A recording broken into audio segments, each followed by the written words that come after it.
Buenos días, mi nombre es Francisco Patiño Ortega, especialista en antilavado de dinero y contra el financiamiento del terrorismo, con certificación internacional de ACAMS, con sede en Miami.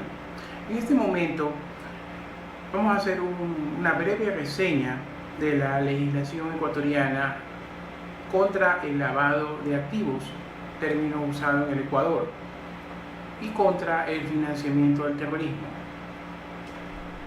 Veamos sobre la normativa que rige al Ecuador, la normativa general. Empecemos con la legislación nacional antilavado de dinero. Tenemos la principal, que se denomina Ley de Prevención, Detección, Erradicación del Lavado de Activos y Financiamiento de Delitos. Tenemos a su reglamento, a su instructivo y, claro, tenemos a las resoluciones de los organismos de control específicos.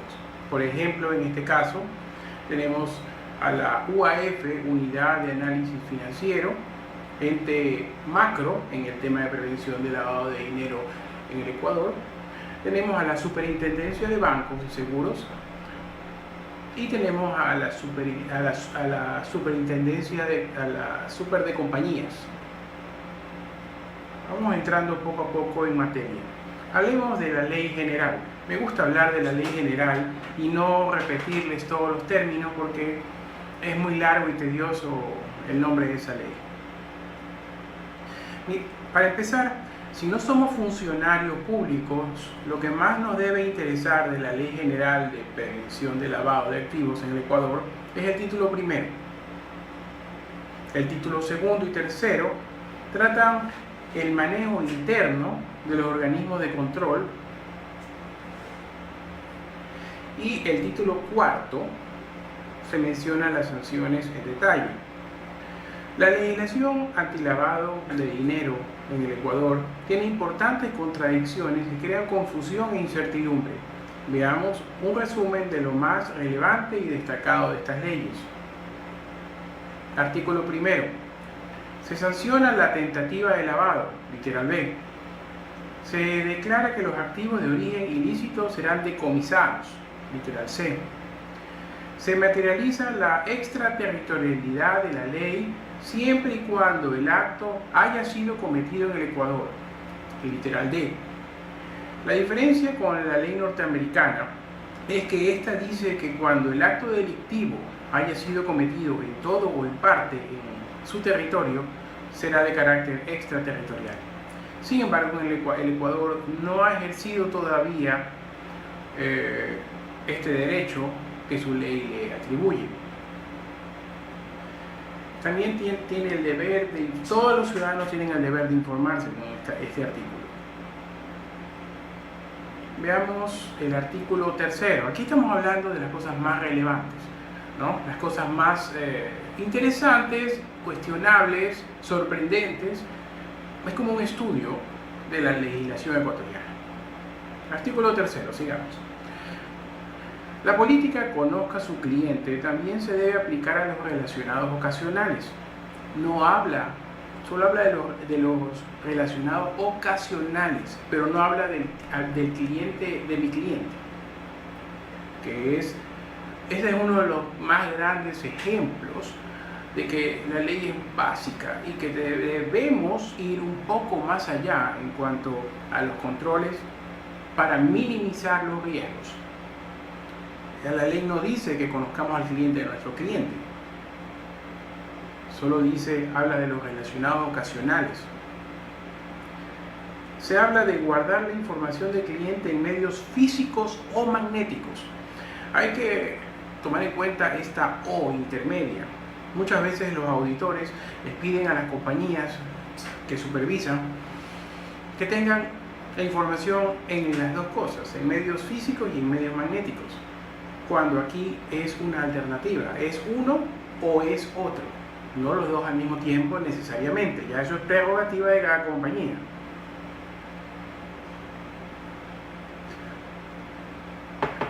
La información se mantendrá 10 años después de terminar la relación, literal A. En algunas resoluciones se habla un poco confusamente sobre esto de mantener la información, pero 10 años lo define la ley general y es el tiempo máximo, así que lo usamos como base.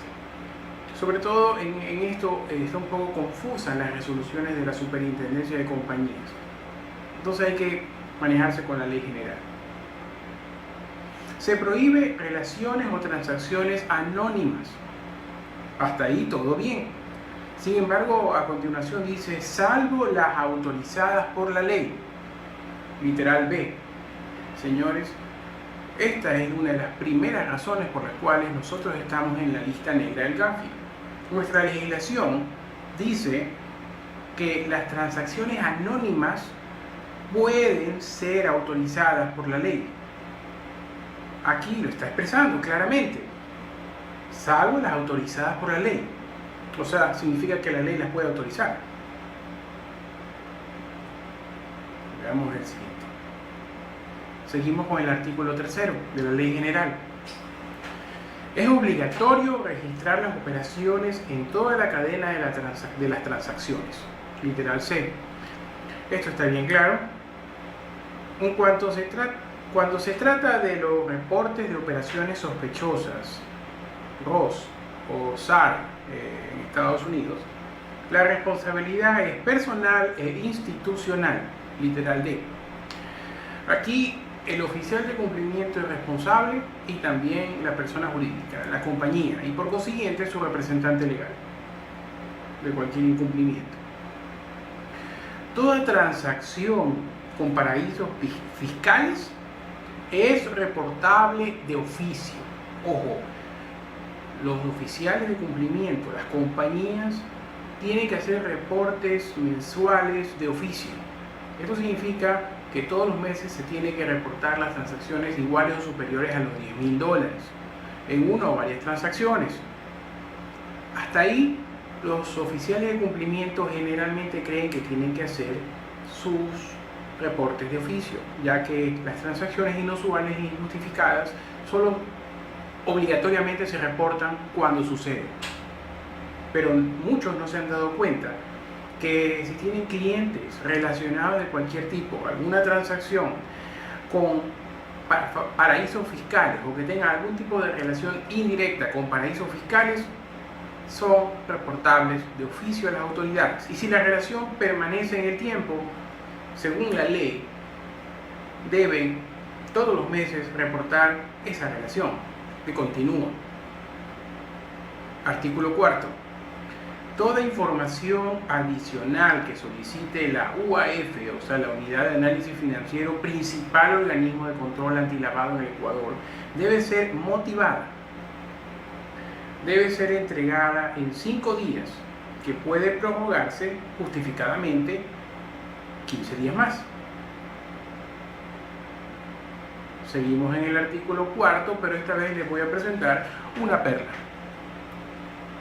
La información solicitada al sector público no podrá ser entregada cuando ésta tenga el carácter de información reservada. Empezamos con este término, información reservada. Hay sigilo de la información cuando esta información es reservada. Lo dice la ley, artículo 4 de la ley general. Seguimos con otras razones adicionales por las cuales estamos en la lista negra del Gafi, por las cuales esta ley tiene que reformarse. Empezando con el término de financiamiento de delitos por financiamiento del terrorismo también. Veamos la disposición general cuarta, otra contradicción más. Los obligados a reportar no pueden invocar el sigilo o reserva bancaria, ni el secreto fiscal para negar acceso a la información, pero no dice sobre la información reservada. La información reservada, ¿quién la define? ¿Quién la decreta? Artículo 20. La sanción por ingresar dinero sin declarar o falsear tendrá una multa del 30% del monto total y después le devuelven el saldo. Increíble. el perfecto método para lavar dinero en el Ecuador. Yo creo que eso ya debe estar cambiándose en el Código Integral Penal. Veamos sanciones a los obligados a reportar. Artículo 19. La primera vez fluctúa entre 500 y 20 mil dólares. Sin embargo, esta cifra tan amplia es demasiado discrecional. Con un auditor que piense ponerle 20 mil dólares de multa a una compañía, la puede quebrar. Deben ser un poco más específicos. La segunda vez tendrá suspensión temporal y no especifica el tiempo de esa suspensión. La tercera vez, suspensión definitiva 12 meses después de la sanción anterior. Veamos el reglamento. Seguimos con las perlas. Repiten el mismo esquema. Artículo 3. Los organismos públicos no podrán entregar información que tenga carácter de reservada. Volvemos a preguntarnos, ¿quién define qué información es reservada? ¿En qué instancia del poder? ¿Con qué parámetros? Los organismos públicos solo entregarán información considerada relevante. ¿Qué información es relevante? ¿Cuáles son sus parámetros? ¿Esto quién lo decide? ¿Por qué no está en la ley? Establece la posibilidad de que existan convenios de intercambio de información donde se haya estipulado la confidencialidad de la información. Esto es gravísimo. La ley está permitiendo que hayan convenios donde la confidencialidad sea una regla y no se pueda romper. Artículo 4. Se establece la posibilidad de dar una prórroga al reporte mensual por una sola vez respecto de cada periodo de reporte. Estamos hablando de que esto equivale a una vez al mes.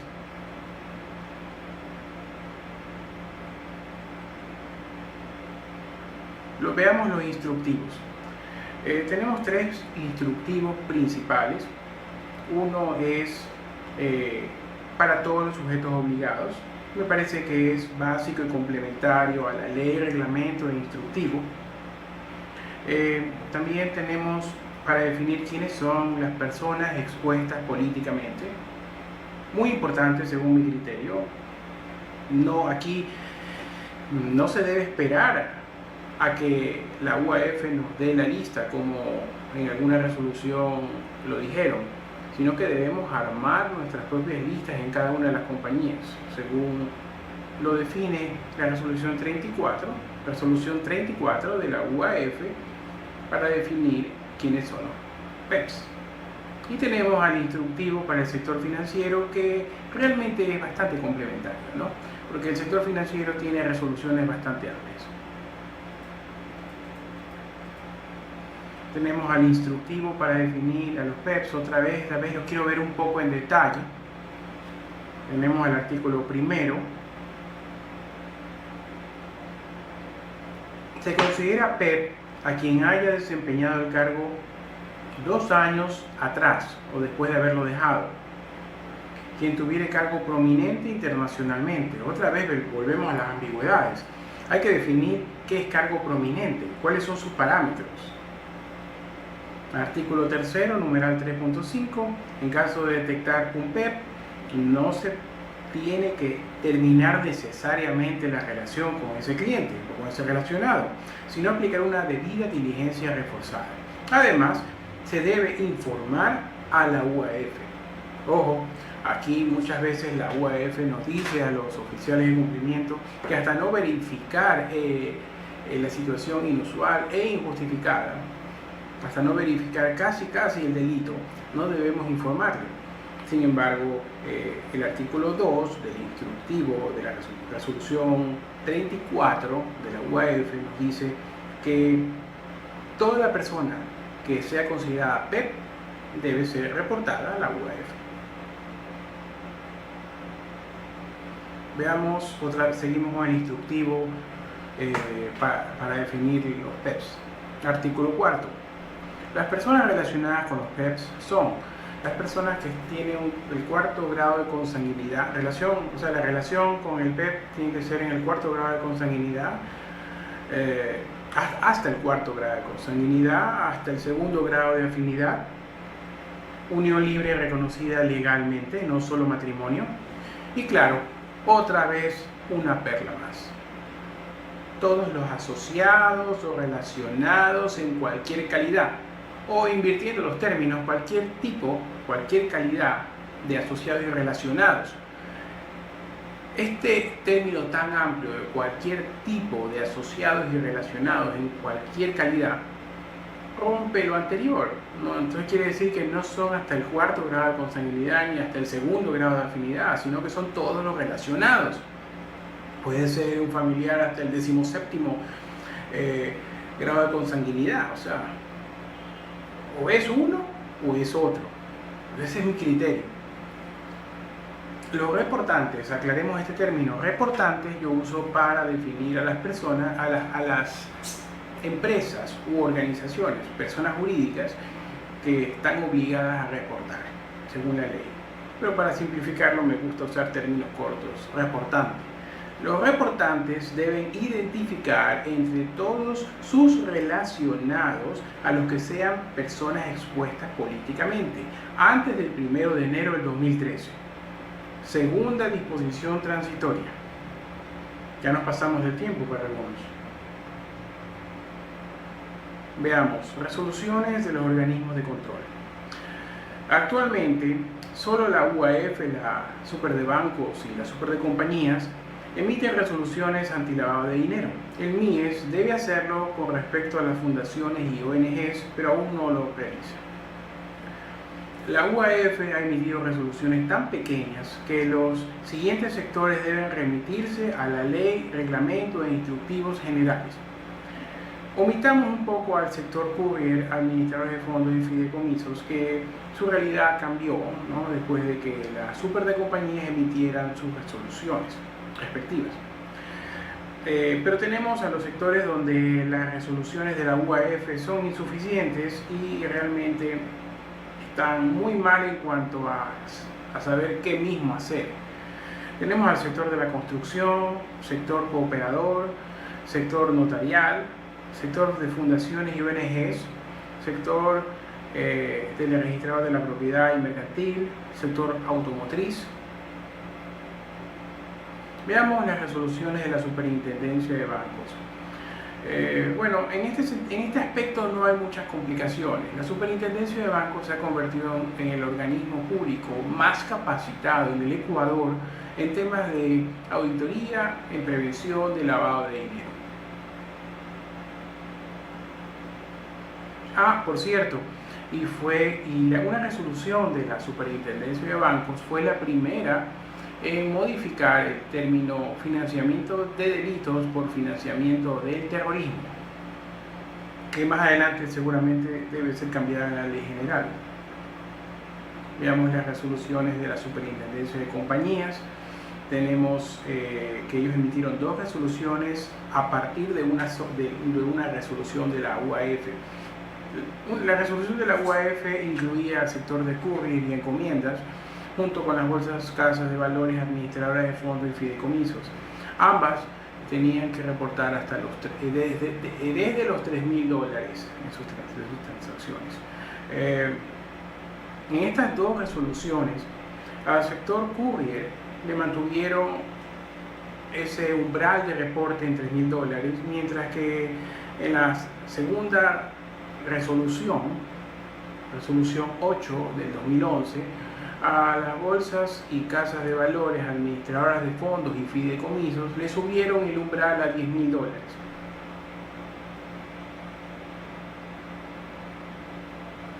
Bueno, hasta ahí un análisis sobre la legislación ecuatoriana en el tema de prevención del lavado de dinero y contra el financiamiento del terrorismo del Ecuador. Mi nombre es Francisco Patiño Ortega profesional especialista en antilavado de dinero y contra el financiamiento del terrorismo con certificación ACAMS desde Guayaquil, Ecuador. Buenas tardes.